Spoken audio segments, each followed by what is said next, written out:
전도사님 볼 시간이에요. 전도사님 보세요. 저기 뒤에 이든이도 보이나? 혁빈이, 혁준이, 가온이. 가온이 모자 벗으세요. 자, 전도사님이 사진을 하나 보여줄 거예요. 우리 친구들 잘 봐요. 자, 짜잔.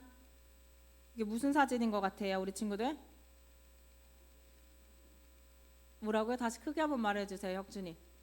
맞아요, 가족 사진이에요. 저기 흰색 바탕에 있는 거는 전도사님이랑 전도사님 엄마 아빠 그리고 전도사님 오빠 이렇게 해서 주와 주의 소희 이렇게 그리고 남편까지 해서 찍은 가족 사진이고요. 이 옆에 있는 가족 사진은 저기 위에 있는 박형훈 목사 뭐라고 얘기해야 돼요? 아무튼 저희 신랑 주와 아빠. 이게 더 좋다. 주와 아빠네 가족 사진이에요. 저기 저희 주와 친할머니도 계시고 주와 고모도 있고 고모부도 계시고 사촌 동생도 있는 저 가족 사진이에요. 왜 전도사님이 가족 사진을 보여주면서 오늘의 말씀을 시작했을까? 무엇에 대해서 이야기하려고 이 가족 사진을 보여줬을까요? 사진에 대해서 이야기하려고 보여줬을까요? 맞아요. 가족에 대해서 이야기하려고 전도사님이 이 사진 준비했어요. 친구들, 우리 친구들한테는 어떤 사람들을 가족이라고 해요? 우리 친구들 크게 대답해보자. 어떤 사람들을 우리들은 가족이라고 불러요? 누굴 가족이라 부르지? 그쵸? 모르겠어요? 우리 친구들은 누구를 가족이라고 부르나요? 다시 크게. 맞아요. 엄마 아빠를 가족이라고도 부르고 동생도 가족이라고 부르고 고모도 가족이라고 부르고 할머니 할아버지도 맞아요. 다 가족이라고 불러요. 엄마 아빠 할머니 할아버지 동생 형 누나 언니 이 모든 사람들을 우리는 가족이라고 불러요. 그럼 우리 친구들 이 가족은 어떻게 만들어져요? 혹시 알아요? 그냥 태어나니까 엄마 아빠가 있었죠. 우리 친구들한테는 그죠? 가족이 어떻게 만들어지냐면요. 자, 한 사람과 한 사람이 만나서 이렇게 결혼을 해요. 저 누군 것 같아요? 혹시 알아요? 얼굴은 잘 안 보여요. 맞아요. 얼굴 안 보이는 엄마 아빠의 결혼 사진이에요. 지금 저때 저 사람들은 어디 갔는지 사라졌고요. 이렇게 한 사람, 한 남자와 한 여자가 결혼을 해서 자, 누굴 소희 아니고 너예요. 박주아예요. 이렇게 한 명이 나타나고 또 맞아요. 주희가 이렇게 태어나 어떻게 둘이 저렇게 똑같이 태어난지 모르겠어요. 그리고 마지막에 생각지도 못한 우리 막내가 맞아요. 이렇게 막내가 태어났어요. 그래서 한 남자와 한 여자가 결혼해서 이렇게 아이를 낳고 사는 것 만들어지는 것이 바로 가족이라고 해요. 전사님이 한번 찾아보니까 가족은 부모, 자식, 부부 등의 관계로 맺어져 함께 생활하는 공동체, 그룹이라고 생각하면 돼요, 우리 친구들. 그리고 이 사회에서 존재하는 아주 가장 기본적인 단위라고 이야기하고 있어요. 그래서 이 사회를 이루어가는 데 있어서 친구들 이 가족이 얼마나 중요한지 몰라요. 하나님께서도요. 이거는 퀴즈다. 우리 친구들 성경의 첫 가족은 누굴까? 엄마가 성경에서 나오는 첫 가족이 있어요. 성경에서 처음으로 나오는 거 누굴까? 누구라고요? 와, 우리 혁준이를 위해 박수 3번 시작. 맞아요. 아담과 하와였어요, 혁준이. 자, 하나님께서도 이 세상을 다 만드시고요. 가장 먼저 만드신 그룹, 집단이 바로 가족이었어요. 아담이 혼자 있는 것을 보고 사람이 혼자 있는 것은 좋지 않아 보인다고 해서 바로 아담을 돕는 사람, 배우자 하와를 만들고 둘이 아기를 많이 낳고 가정을 이루며 살라고 명령하셨어요. 이 가족이라는 집단이 얼마나 중요한지 몰라요. 그럼 우리 친구들한테는 이 가족이란 어떤 의미를 가지고 있나요? 우리 친구들한테 엄마 아빠는 과연 어떤 의미예요? 할머니 할아버지는 어떤 의미예요? 아마 전도사님 생각에는 우리 친구들에게 엄마, 아빠, 할머니, 할아버지는 우리 친구들을 잘 지켜주고 보호해주는 아마 울타리 같은 분이실 것 같아요. 맞아요? 주아 그렇게 생각해요? 아, 그렇구나. 우리 주아 주위를 보면요, 만화 영화에서 늑대만 나와도 가장 먼저 찾는 사람이 누구게요? 무서운 것만 봐도 가장 먼저 찾는 사람. 주아 가장 먼저 누구 찾아요? 아무도 안 찾아요? 아, 하나님 찾나요 혹시? 아무도 안 찾는다고요? 엄마 나 무서운 거 나와. 엄마 내 옆에 앉아줘. 맨날 그러잖아요. 소파에 이렇게 앉아있으면 엄마 내 옆으로 와줘. 내 손 잡아줘. 아빠 내 옆으로 와줘. 내 손 잡아줘. 이렇게. 우리 친구들이 무언가 불안하고 걱정되고 어려운 일이 생겼을 때 가장 먼저 찾는 게 아마 할머니 할아버지 혹은 엄마 아빠일 거예요. 엄마 아빠 할머니 할아버지는 우리 친구들한테 그렇게 든든하고 울타리 같은 지켜주는 존재가 아닌가 싶어요. 그러면 우리 친구들 남동생 형제 자매는 과연 우리 친구들한테 어떤 의미예요? 어떨 때는 나를 괴롭히고 내 장난감도 뺏고 미울 때도 있지만 우리 친구들을 누구보다 우리 친구들 제일 잘 놀아주고 또 어려울 땐 서로 도울 수 있는 아마 이 세상에서 둘도 없는 좋은 친구가 될 수 있을 거예요. 그것처럼 가족은 우리 삶에서 너무나도 소중한 존재예요, 친구들. 그리고 이 오늘 전도사님과 이렇게 나눈 가족의 형태는 바로 혈연 가족이라고 해서 이게 무슨 말이지? 혹시 알아요? 아는 친구들. 우리 형아들 알 것 같은데. 혈연 가족. 응? 뭐라고요? 바로 이렇게 유전적으로 연결되어 있는 가족. 지금 우리가 보고 우리 가족, 그러니까 할머니, 할아버지 안에서 엄마가 나오고 엄마가 아빠랑 결혼해서 우리 친구들을 낳고 이런 것들이 유전적으로 연결되어 있는 가족 관계인데 오늘 말씀 가운데 예수님께서는요 다른 가족의 형태에 대해서 이야기해 주셨어요. 그것이 바로 영적 가족. 이 영적 가족은 하나님의 말씀 안에서 서로 연결되어 말씀을 따라가는 가족이라고 해요. 목사님께서 지금 이 가족에 대해서 우리 친구들에게 설명해 줄 건데 이 영적 가족이 과연 어떤 가족인지 우리 친구들 잘 들어보고 이따가 전도사님이랑 소그룹 때 나눠볼 거예요. 알았죠? 전도사님 퀴즈 낼 거예요. 잘 들을 수 있는 친구들은 아멘.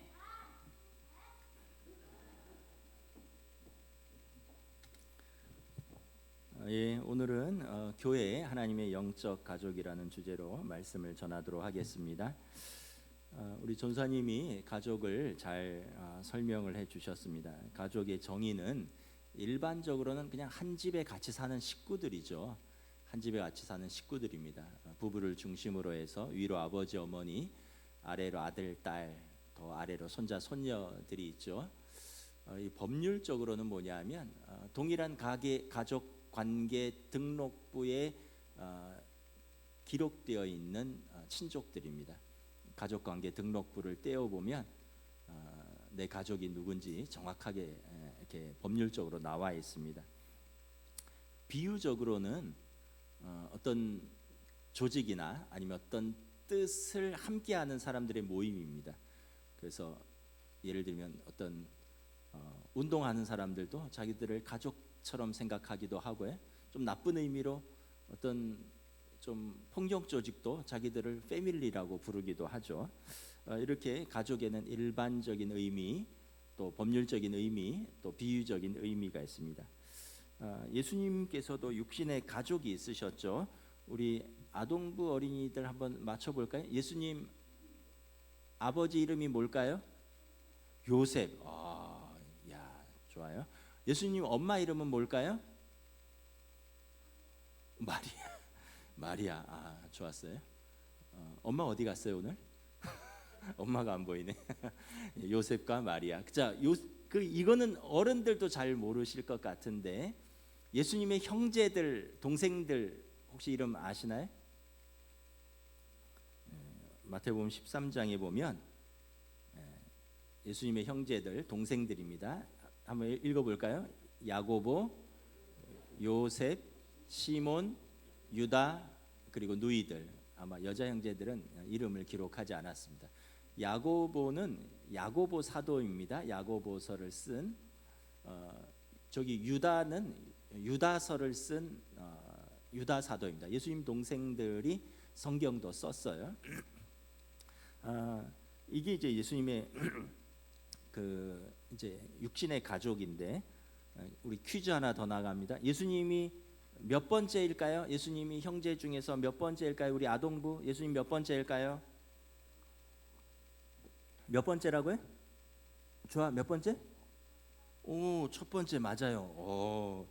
이 굉장히 신학적으로 중요한 건데, 동정녀 마리아에게서 첫 번째 태어나셨어요. 예수님이 두 번째, 세 번째면 위로 누가 있으니까 그러면 조금 신학적으로 문제가 생기는데, 예수님은 첫 번째입니다, 우리 아이들. 근데 예수님이 오늘 나에게 다른 가족이 있다라고 말씀을 하십니다. 예수님의 가족들이 예수님을 찾아왔어요. 사람들이 예수님께서 병도 고치고 귀신도 쫓고 하니까 어떤 사람들이 마리아와 요셉한테 가서 당신 아들이 귀신 들렸다, 큰 귀신의 힘을 입어서 작은 귀신들을 쫓아낸다는 거예요. 그러니까 빨리 집으로 데려가라. 그래서 말씀을 전하고 있는데 예수님의 어머니와 동생들이 예수님을 데리러 왔어요. 그래서 예수님께 말씀합니다. 제자들이 밖에 어머니와 당신의 형제들이 기다립니다. 동생들이 기다립니다. 그랬더니 예수님께서 이렇게 말씀하십니다. 우리 오늘 본문인데요, 마태복음 12장 49절 50절 우리 함께 읽습니다. 시작. 손을 내밀어 제자들을 가리켜 이르시되 나의 어머니와 내 동생들을 보라. 누구든지 하늘에 계신 내 아버지의 뜻대로 하는 자가 내 형제요 자매요 어머니이니라. 예수님이 또 어머니가 있고 또 형제와 동생들이 있다는 거예요. 누구냐 하면 하나님의 뜻대로 행하는 당신들, 제자들이죠. 그리고 오늘 저와 여러분들입니다. 하나님의 뜻대로 행하는 우리들이 예수님의 형제요 자매요 어머니라는 거예요. 그러니까 우리가 예수님의 가족이라는 것입니다. 그러니까 여러분, 우리는 예수님의 가족입니다. 왜냐하면 우리가 요한복음 1장 12절에 영접하는 자 곧 그 이름을 믿는 자는 하나님의 자녀가 되었다. 그러니까 우리가 예수님을 믿고 하나님의 자녀가 되었는데, 예수님이 하나님의 아들이시니까 우리도 하나님의 자녀니까 우리도 예수님을 통하여 하나님의 가족이 된 것입니다. 교회는 그리스도의 몸이라 이렇게 말씀을 합니다. 만물을 충만케 하는 자의 충만이라. 이 의미는 어떤 거냐면 예수님의 몸이 교회라는 거예요. 그래서 교회를 통하여 하나님께서 이 땅을, 또 이 땅의 사람들을 회복시키시고 사랑으로 충만케 하는 계획을 갖고 계신다라는 것입니다. 그래서 종교개혁자 칼빈은 하나님이 우리의 아버지시라면 교회는 성도의 어머니다. 그래서 교회에서 우리가 하나님의 말씀을 배우고, 교회에서 하나님의 위로를 받고, 교회에서 우리의 죄를 용서받고, 교회에서 하나님의 뜻을 깨닫고 하나님의 사명을, 우리에게 주신 사명을 깨닫고 살아가는 것이. 그래서 교회가 우리 성도에게는 어머니와 같은 곳이다. 그리고 성도들은 그 하나님 아버지의 자녀들이다. 자, 그러면 우리 아동부, 학생부도 그렇고 우리의 영적 가족은, 아까 육신의 가족은 유전적으로 피로 맺어진 가족입니다. 우리의 영적 가족은 그러면 누구일까요? 우리 이제 중학교로 막 올라간 우리 학생부 한번 대답해 볼까요? 우리의 영적 가족은 누구예요? 아는데 쑥스러워서 막 씩 웃으면서 대답은 못해. 우리가 다 영적 가족인 거예요. 그래서 우리 세대 통합 예배를 드리는데 저기 내 친구의 할아버지도 앉아 계시지만 사실은 그분이 영적으로 나의 할아버지도 되고, 저기에 누구의 손자가 같이 앉아 있지만 영적으로는 나의 손자일 수도 있고 나의 손녀일 수도 있고, 그런 마음으로 서로를 바라보는 것입니다. 동원교회가 여러분, 교회는 하나님의 집이죠. 교회는 하나님의 집입니다. 아까 가족은 한 집에서 생활하는 식구들이라 그랬잖아요. 교회는 하나님의 집인데, 동원교회라는 하나님의 집에서 우리가 이렇게 매주일 만나고, 또는 새벽마다 만나고, 또 영상으로 만나고, 그러니까 우리가 하나님의 집에서 함께 생활하는 영적 가족인 것입니다. 또 법률적으로 여러분들은 동원교회의 세례교인으로 교족부에 올라와 있습니다. 그래서 예를 들면 미션 스쿨을 간다거나 또 어떤 기업에서는 뭐 예를 들면 그 어떤 뭐 대안학교다, 기독교 대안학교다. 그러면 당신이 교인이라는 것을 증명하시오. 그러면 이제 출석하는 교회에 와서 요청을 해요. 그러면 이제 만약에 우리 교회에서 요청을 하면 제가 이분은 우리 교회의 세례교인으로서 집사 직분을 가지고 있는 등록교인입니다 하고 발행을 해줘요. 그러니까 우리 교회의 식구입니다 이런 뜻이에요. 그러니까 여러분들은 우리 교회 교족부에 등록되어 있는, 여러분 하나님 나라 가셔서 어디 소속이냐 이러면 좀 복잡한데 대한예수교 장로회 통합 측, 평남노회, 강북시찰, 동원교회 앞에는 다 잊어버려도 돼요. 동원교회 교인입니다. 이렇게 여러분 하나님 앞에서 말씀을 할 수 있는 거예요. 동원교회에 소속된 영적 교인이라는. 그리고 비유적으로 한 믿음과 한 뜻을 가지고 하나님을 예배하는 사람들의 모임인 것입니다. 작년 연말에 우리 민경찬 목사님 가족 환송식을 우리 교육자들 가족들이 모여서 했습니다. 무려 제가 보니까 16명이 모였어요. 어른들 6명, 세 가족이니까 아이들, 자녀들 10명. 그래서 이제 중국집에서 모였는데 중국 음식집에서 두 테이블로, 어른들 한 테이블, 아이들 한 테이블, 큰 테이블로. 그런데 여기 이제 그 주아랑 주희가 나는 형아들이랑 누나들이랑 밥 먹을 거야 하면서 저쪽 테이블로 가더라고요. 우리가 생각할 때 저희 경험으로 보면 유치원 다니는 아이들, 이제 막 초등학교 1학년 다니는 아이들은 나 엄마 옆에서 먹을 거야, 아빠 옆에서 먹을 거야 이러고 안 떨어지거든요.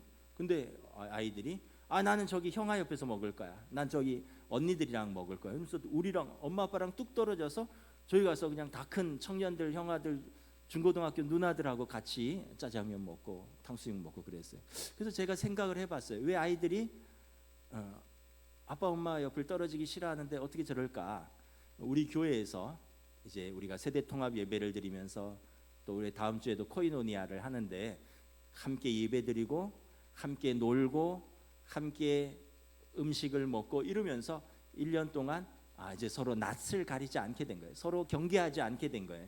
그리고 이제 기꺼이 엄마 아빠를 떨어져서 다른 테이블에 가서 같이 밥을 먹을 수 있도록 마음의 안정감이 생긴 거죠. 왜냐하면 우리는 영적 가족이니까. 아이들이 말로 정확하게 무슨 관계인지는 표현을 못하지만 감정적으로, 정서적으로 우리는 영적 가족이라는 것을 이렇게 인정하는 것입니다.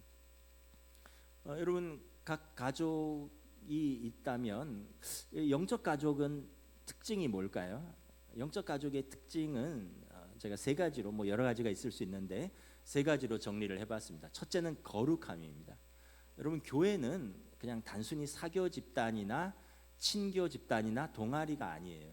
우리는 무슨 동창회나 무슨 산악회나 운동을 같이 하기 위한 모임이나 아니면 같이 모여서 수다를 떨고 뭐 술을 먹고 차를 마시는 모임이 아니에요. 교회는 거룩한 공동체입니다. 예수 그리스도의 몸이고 우리는 그 몸의 지체입니다. 아까 여러분 영적 가족은 예수님께서 뭐라고 하셨습니까? 하나님의 뜻대로 행하는 이 사람들이라. 하나님의 뜻은 무엇입니까? 여러분 오늘 데살로니가전서 4장 3절 함께 읽습니다. 시작. 하나님의 뜻은 이것이니 너희의 거룩함이라. 하나님의 뜻은 뭐라고요? 거룩함이라. 그래서 교회의 명확한 다른 공동체와 구별되는 특징은 거룩함입니다. 레위기에서도 말씀하셨습니다. 하나님께서 내가 거룩하니 너희도 거룩하라. 왜냐하면 우리는 하나님의 자녀이고 자녀들은 아버지의 어떤 유전과 아버지의 어떤 생활 습관과 아버지의 성품을 이렇게 자기도 모르게 닮아갑니다. 우리가 섬기는 하나님 아버지는 어떤 분이시라고요?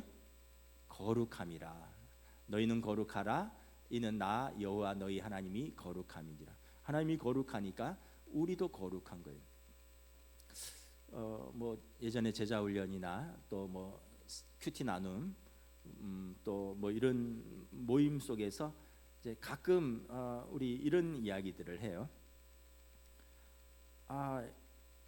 집에서 가끔 난처할 때가 있다는 거죠. 뭐 아이들하고 좀 다툰다거나 또는 뭐 이렇게 소리를 지를 일도 있는데 그러면 이제 애들이 그런다는 거예요. 엄마는 권사가 돼 갖고 그렇게 화를 내냐고.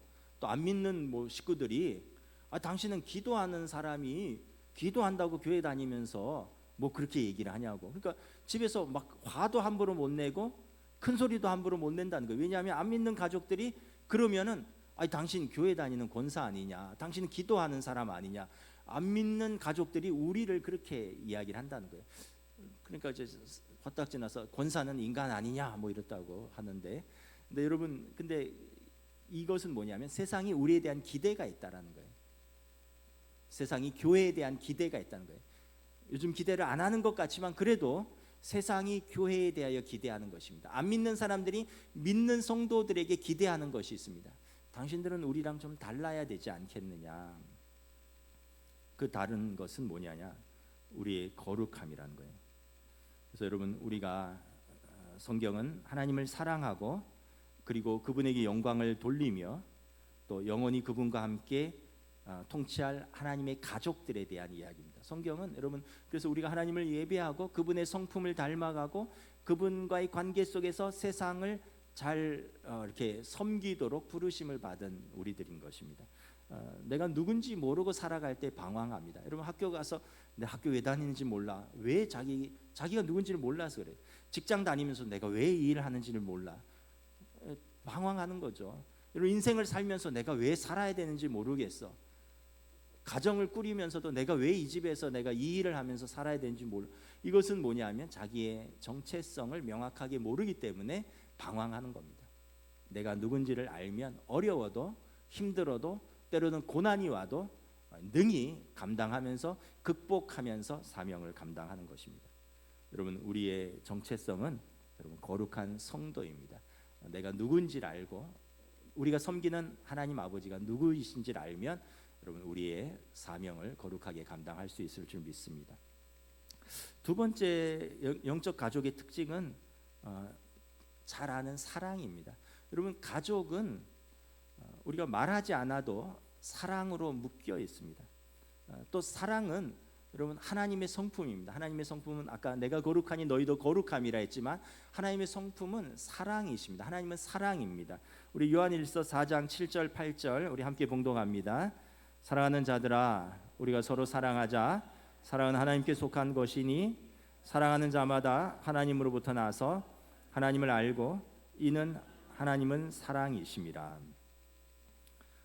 여러분, 성경에서 예수님께서 말씀하셨습니다. 예수님께 어떤 율법을 잘 아는 청년이 와서 물었습니다. 가장 큰 계명 두 가지만 알려주십시오. 예수님께서 첫 번째가 하나님 사랑이다. 두 번째가 사람 사랑이다. 너에게 주신 사람들을 사랑하라. 그러니까 여러분, 성경은 사랑에 관한 이야기야. 그리고 예수님이 우리를 얼마나 사랑하셨는지 그 십자가를 지신 것은 우리에 대한 사랑의 고백입니다. 여러분, 우리가 오해해서 안 되는 것은 무슨 예수 믿는 것이 착한 사람 되고 바른 도덕적인 가치를 전하고 무슨 어떤 신학적인 지식을 많이 알고 그러려고 예수를 믿는 것이 아니에요. 물론 예수님을 믿는 결과물로서 우리가 착해지고요, 또 우리의 관계가 풍성해지고 또 우리가 신학적으로도 세상적으로도 더 풍성한 지식을 알아가는 거죠. 왜냐하면 하나님이 지혜의 근본이니까. 그런데 더 중요한 것은 뭐냐 하면 우리가 사랑을 세상에 보여주는 것입니다. 하나님이 우리를 사랑하셨고 그 사랑을 받은 우리가 그 사랑으로 세상을 어떻게 섬기는지 보여주는 것입니다. 너희가 서로 사랑하면 이로써 모든 사람이 너희가 내 제자인 줄 알리라. 그래서 여러분, 교회에서도 영적 가족이니까 가장 중요한 것은 사랑입니다. 교회가 많은 일을 잘하는 것도 중요하지만 더 중요한 것은 사랑을 잘하는 것입니다. 여러분, 그래서 교인들을 서로가 서로를 이렇게 가족처럼 대하려고 하는 마음이 있어야 됩니다. 왜냐하면 가족은 우리가 말하지 않아도 사랑하잖아요. 디모데전서에서 바울 사도가 디모데에게 이렇게 권면합니다. 우리 디모데전서 한번 읽도록 하겠습니다. 시작. 늙은이를 꾸짖지 말고 권하되 아버지에게 하듯하며 젊은이에게는 형제에게 하듯하고 늙은 여자에게는 어머니에게 하듯하며 젊은 여자에게는 온전히 깨끗함으로 자매에게 하듯하라. 어른들을 부모님처럼 대하는 겁니다. 젊은 세대는 자녀처럼 대하는 것입니다. 더 어린 세대들은 우리 어린 아들, 딸, 손자, 손녀처럼 대하는 거예요. 그러면 여러분 우리가 이해도 할 수 있고 용납도 할 수 있고 사랑도 할 수 있어요. 여러분 부모님 다 이해가 됩니까? 여러분 부모님이라고 다 이해하는 거 아니거든요. 그냥 부모님이니까 내가 받아들이는 거예요. 여러분 내 자식이라고 다 이해가 되나요? 여러분 자녀들이 하는 거 다 이해되고 그래서 다 여러분들이 동의됩니까? 안 그래요. 근데 자식이기 때문에 받아들이는 거예요. 하물며 여러분 남편, 아내 다 이해됩니까? 안 되잖아요. 안 되니까 오죽하면 로또라 그래요. 안 맞는다고. 당신은 내 인생에 뭐 로또야 뭐 누가 그랬다고. 오죽 안 맞으면 그러겠어요. 근데 안 맞아도 그러면서 우리가 부딪히면서 또 우리가 서로 배우고 서로 변화되고 서로 성장하고 성숙하고 그러면서 이제 영적인 동반자로 가는 거죠. 자녀를 안 맞지만 그 자녀를 용납하고 키우면서 하나님 아버지의 사랑을 배워가는 거예요. 그래서 여러분 우리 동원교회가 세대 통합 예배를 이제 2년째 접어듭니다. 처음에는 조금 힘들었죠. 아이들도 힘들죠. 아이들도 이 1시간이 넘는 예배 시간을 이렇게 앉아 있는 거. 또 어른들도 힘들죠. 중간에 막 화장실도 가고 또 중간에 애들이 뭐 딴짓도 하고. 그런데 어떻게 내 자식으로 생각을 하는 거예요. 내 손자 손녀로 생각하는 거예요. 그러면 그렇게 예쁠 수가 없어요. 여러분 아마 자녀들 다 키우고 이런 분들은 손자 손녀 보면 또 어린 자녀들의 모습이 이렇게 생각날 겁니다. 사랑이 이렇게 회복될 것입니다. 그래서 우리가 이렇게 1월, 2월은 교회 학교에 좀 집중을 합니다. 교회 학교가 그 아버지가 기도하고 때로는 엄마가 성경 봉독하고 오늘처럼 아이가 성경 봉독하고 봉헌은 그 가족이 나와서 하고 그래서 우리가 영적 가족으로서 저 가족 구성원이 어떻게 되는가? 저 집의 아버지는 누구고 엄마는 누구고 누가 아들이고 누가 딸이고 이제 아동부인가 이제 학생부로 올라갔는가? 우리가 왜냐하면 가족이니까 가족은 서로를 알아야 되니까 그렇게 하는 겁니다. 그래서 이제는 여러분 좀 이제는 한 1년 지났으니까 조금 불편함이 있지만 이제 서로를 받아들이게 되지 않았는가 저는 그렇게 생각을 합니다. 서로 누군지 알아야지 이해하고 알아야지 관심이 생기고 알아야지 축복할 수 있기 때문에 그렇습니다. 여러분 지경을 계속 넓혀가는 겁니다. 그래서 영적 가족이라면 우리가 하나됨을 힘써 지켜나가야 합니다. 여러분 에베소서 4장 2절부터 4절 함께 봉독하겠습니다. 시작. 모든 겸손과 온유로 하고 오래 참음으로 사랑 가운데 서로 용납하고 평안에 매는 줄로 하나 되게 하신 것을 힘써 지키라. 몸이 하나요 성령도 한 분이시니 이와 같이 너희가 부르심의 한 소망 안에서 부르심을 받았느니라. 우리를 부르신 하나님도 한 하나님이시요 우리의 믿음도 하나요 성령님도 하나고 우리의 소망도 하나라. 하나라는 말을 계속 강조하고 있습니다. 여러분 가족에게 중요한 것은 하나입니다. 어려운 일이 있어도 하나 되어야 돼요. 마음에 안 맞는 일들이 있고 안 맞는 사람도 있지만 가족이기 때문에 하나됨을 힘써 지키는 거예요. 여러분 힘써 지키지 않으면 하나 될 수가 없습니다. 그래서 오늘 본문에 보면 오늘 말씀에 보면 서로 인내하고 사랑으로 서로 용납하고 하나됨을 힘써 지키는 겁니다. 여러분 가정도 평화를 이루려면 인내해야 됩니다. 서로가. 그리고 용납해야 돼요. 그리고 힘써야 됩니다. 가족 구성원들이. 이게 아빠 엄마만 힘써서 되는 게 아니라 자녀들도 힘써야 되고 어른들만 힘쓰는 것이 아니라 아이들도 힘써야 되는 것입니다. 교회도 마찬가지입니다. 영적 가족이기 때문에 우리도 서로 인내해야 되고 서로 용납해야 되고 사랑으로 받아들이고 그리고 우리도 힘써야 되는 것입니다. 여러분 집에서 내 가족도 안 맞는데 영적 가족인 우리가 안 맞는 게 당연해요. 서로 다른 사람들이 모인 것입니다. 공동체 안에는 서로 한 명 이상 어울리기 힘든 사람이 반드시 존재합니다. 직장에 가든지 어떤 모임에 가든지 심지어 어떤 동아리에 가든지 어디에 가든지 여러분 나랑 안 맞고 서로 어울리기 어려운 사람이 한 명 이상 반드시 존재를 해요. 교회는 어떻겠습니까? 교회도 그렇죠.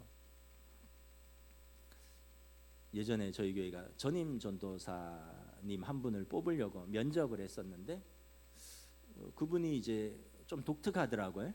면접을 보는데 보통 이제 제가 질문하면 담임 목사가 질문하면 이제 뭐 본인이 답변하고 뭐 이러는데 이제 한 면접 후반부 되니까 자기도 질문을 하겠대요. 그래서 하라고 그랬더니 질문 내용들이 이렇게 들어보니까 저의 신학적인 성향에 대해서, 저의 정치적인 성향에 대해서 막 묻더라고요. 창조신학과 진화신학에 대해서, 진화론에 대해서 어떻게 생각하냐고 이런 어떤 것, 그리고 뭐 여러 가지를 묻더라고요. 그때 뭐 장로님도 계셨는데 그냥 그런가 보다, 좀 세대가 다르구나, 좀 그때 한 40쯤 된 것 같은데 MZ 세대는 좀 다르구나 뭐 이러면서. 근데 어느 날 노회를 갔는데 그분이 어느 교회에 이제 전임 전도사로 가서 안수를 받고 우리 노회에 속한 교회의 부목사로 있는 거예요. 그래서 제가 물어봤어요, 담임 목사한테. 저분 우리 교회에서 면접 봤는데 어떠느냐 했더니 목사님 힘들어. 왜? 자기 주장이 너무 강하고 순종이 별로 없어. 자기 뜻이 이르면 당회가 결의해도 담임 목사가 시켜도 잘 안 한대요. 내 뜻은 이렇습니다, 이것이 옳습니다 뭐 이런다는 거예요. 예를 들면 신방을 하고 권사님들 이렇게 동네 교회니까 막 모셔드리잖아요. 이분은 2호선에 내리고 저분은 4호선에 내리고 저분은 5호선에 내리고, 그러면은 우리 교회는 지나가다가 2호선이 가까우면 2호선 쪽에, 뭐 4호선이 가까우면 4호선 쪽에, 또 저분은 언덕에 사시니까 언덕에다 이렇게 내려드리고 이렇게 해요. 근데 그분은 이런다는 거예요. 교회 차가 마을 버스입니까? 내가 왜 남의 집 앞에 다 내려줘야 됩니까? 교회로 오면 일괄로 내려서 가시면 되지. 그런다는 거예요. 굉장히 까칠한 거죠. 근데 그래서 이제 당회원들도 그렇고 장로님들도 그렇고 목사님도 이게 MZ세대 특징인가 봅니다. 뭐 MZ로 자꾸 나누는 거 별로 안 좋지만 자기 의견 분명하고 내가 아니다 하는 것은 못 받아들이고 뭐 그렇다는 거예요. 그래서 이제 장로님들이 그러면 그만두게 하시죠 이랬대요. 그랬더니 담임 목사님이 우리 교회에서 훈련을 시켜서 다음에 자기 목회를 할 수 있도록 내보내야지, 우리 교회에서 안 맞는다고 내보내면 저분이 다른 교회 가서 또 시행착오를 거칠 것이고 자기 목회하다가 또 그렇게 하면 그러면 저 사람에게 그 기회를 못 주는 거 아니냐. 우리 교회에 있을 때 우리가 품고 가르치고 또 서로 또 배우면서 가야 되지 않나요? 그래서 3년만 참고 기다리고 훈련시켜서 그래서 보내는 것이 맞습니다. 이렇게 해서 지금 3년째 됐고 있다 그러더라고요. 여러분 모든 공동체 안에는 적어도 한 명 이상 서로 어울리기 어려운 사람들이 있어요. 중요한 건 자기만 모른다는 거예요. 내가 어울리기 어려운 사람이구나, 자기만 몰라요. 그리고 다른 사람들이 힘들다고 해요. 근데 사실은 자기가 힘든 거예요. 어떤 분들은 특별히 감정적으로 문제가 있고요, 어떤 분들은 특별히 안정되어 있지 못하고, 어떤 사람들은 다른 사람들을 화나게 하는 버릇이 있고요, 어떤 사람들은 다른 사람들과 어울리는 기술이 부족할 수 있습니다. 그런데 다 하나님의 은혜를 필요로 하는 사람들입니다. 하나님이 그들을 우리 가운데 보내신 것은 우리 모두의 유익을 위한 것입니다. 연약한 그들을 통해서 우리도 배우고 우리도 성장하고 그분도 우리 안에서 배우고 성장하기 위해서 우리를 가운데 보내신 것입니다. 여러분들 자녀들이 미성숙하고 안 맞는다고 해서 집에서 나가 이러지 않잖아요. 끝까지 보호하고 끝까지 가르치고 끝까지 참고 함께하는 것이죠. 가족은 그런 사람들입니다. 여러분 가족의 정의를 다시 한번 생각해 보아야 됩니다. 한 개인이 얼마나 똑똑하고 얼마나 아름답고 재능이 많은지에 따라서 가족으로 받아들여지는 것이 아닙니다. 그냥 속해 있기 때문에 가족으로 받아들여지는 것입니다. 때로는 좀 바보스럽고 또는 힘들게 하여도 가족이라는 이유로 함께 속해 있고 함께 방어하고 함께 보호하고 함께 살아가야 하는 사람들입니다. 그래서 여러분 그 사람들하고 함께 살아가는 과정을 교제라고 합니다. 교제는 뭐냐 하면 공동체의 살아감의 한 방식입니다. 각자의 가정의 문화가 있어요. 교제 방식이 있어요. 각 가정에 살아가는 방식들이 있어요. 여러분 교회 공동체도 살아가는 방식이 있습니다. 믿음으로 살아가고 사랑으로 살아가고 거룩함으로 살아가는 것입니다. 영적 가족으로서 여러분 우리는 믿을 뿐만 아니라 속해 있어야 하는 것입니다. 그리고 속해서 서로 연결되어 있고 서로 삶을 공유하고 서로 삶을 나누고 그래서 서로를 용납하고 서로가 그리스도 안에서 성장하는 교제를 하면서 사는 사람들입니다. 우리가 생각할 때 다른 교회는 좀 낫지 않을까? 다른 공동체는 더 아름답지 않을까?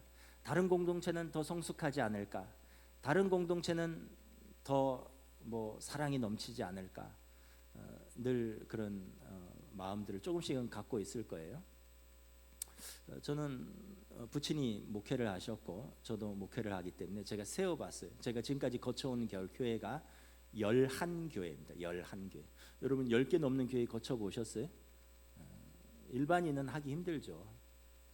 제가 보니까 어렸을 때 유치원 때는 강원도에 묵호교회라고 지금 동해교회라고 1000명이 넘는 큰 교회 있었고요. 초등학생 때는 장호교회라고 한 100명이 안 되는 어촌교회에 있었고, 중고등학교 때는 철암 남부교회라고 탄광촌에 한 200명 정도 모이는 그런 중형교회에 있었고요. 서울로 올라와서 아버지가 부목사 할 때는 역시 1500명 되는 송악대교회라는 큰 교회 부목사로 계셨고, 그리고 아버지가 담임 목사로 가서는 영석교회라고 200~300명 모이는 조금 그런 교회에 있었고, 그리고 이제 제가 신학을 하면서 충무교회라고 또 여기 명동에 있는 그런 교회에 있었고요. 또 부목사가 돼서는 부가연교회라고 한 500~600명 모이는 중형교회에 있었고, 미국 가서는 이제 하나장로의 교회라고 한 7~80명 모이는 교회, 그 다음에 한샘물교회라고 또 한 7~80명 모이는 교회, 그 다음에 파사데나 장로교회라고 한 200명 모이는 교회, 그리고 이제 우리 동원교회 11번째 교회입니다. 시골에도 있어봤고 도심에도 있어봤고 대형교회도 있어봤고 중형교회도 있어봤고 소형교회도 있어봤고 미국에도 있어봤고 한국에도 있어봤어요. 교회가 어떨까요? 거의 비슷해요. 거의 똑같은 속성을 가지고 있습니다. 늘 수고하는 그 사람들이 있고요. 또 늘 일꾼이 모자라고, 또 늘 그 안에서 아쉬움도 있고, 또 조그만 재미도 있고, 또 소소한 그 어떤 기쁨도 있고, 또 그 안에서 상처도 있고, 또 때로는 그것 때문에 마음 아파하기도 하고, 때로는 그것 때문에 기도하기도 하고. 여러분 어느 교회가 특별히 좋다, 미국 교회가 특별히 좋다, 뭐 대형 교회에서 특별히 좋았다, 1000명이 넘어서 내가 더 안정감이 있었다, 저는 그렇게 생각하지 않습니다. 어느 교회나 다 연약함이 있고요, 어느 교회나 아쉬움이 있고요, 또 어느 교회나 그 안에서 기쁨이 있고 감사함이 있었습니다. 진정한 성숙함은 그 안에서 감사하면서 서로 관계를 풍성히 맺어가면서 세워지는 것입니다. 오히려 큰 교회 가면 내가 관계를 맺을 부분이 없어요. 그냥 예배만 드리고 쏙 빠지는 겁니다. 근데 작은 교회에서는 몸에 섬김이 있어야 됩니다. 내가 있어서 해야지 돌아가는 부분이 있어요. 내가 섬겨야 되는 물질의 헌신이 있어요. 내가 만나야 되고 부딪혀야 되는 사람들이 있어요. 그러면서 우리가 성장하는 겁니다. 서로 배우는 겁니다. 서로 책임지는 겁니다. 서로에게 점검받을 수 있는 기회를 얻는 것입니다. 그러면서 여러분 나도 성장하고 그 사람도 성장하고 공동체도 함께 성장하는 것입니다. 여러분 나하고 다른 사람들하고 어울리는 것을 두려워하지 마십시오. 나는 달라, 난 저 사람들하고 달라, 너무 그렇게 생각하지 마십시오. 그렇게 다르지 않아요. 여러분들의 삶에 문제가 있듯이, 여러분의 가정에 문제가 있듯이, 여러분 교회에도 다 문제가 있어요. 근데 그걸 붙들고 씨름하면서 살아가는 것입니다. 여러분의 삶에 문제가 있지만 내 삶이기 때문에 씨름하고 고민하고 그리고 용기를 내어서 문제를 헤쳐나가고, 이게 우리 인생이고, 우리들의 가정에 문제가 있지만 내 가정이고 내게 주신 사람들이기 때문에 내가 포기하지 않고 그 사람들하고 씨름하고 그 사람들을 부둥켜 안고 그 사람들하고 기도하고 사랑하면서 섬기는 것이 여러분들의 가정이듯이, 영적 교회인 교회도 문제도 있고 연약함도 있지만 우리가 함께 이곳에서 하나님 앞에 서야 할 때까지 살아가야 하고 믿어야 하는 공동체이기 때문에 이곳에서 함께 부딪히고 함께 기도하고 함께 사랑하고 섬기고 눈물 흘리면서 살아가는 것입니다.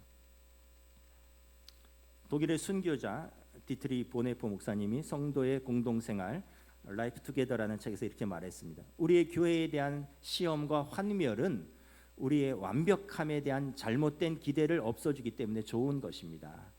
여러분, 완벽한 것은 하나님 나라 가서 우리가 맛볼 것입니다. 그 안에는 우리는 항상 시험도 있고 또 어려움도 있습니다. 디트리 보네포 목사님이 이렇게 말했습니다.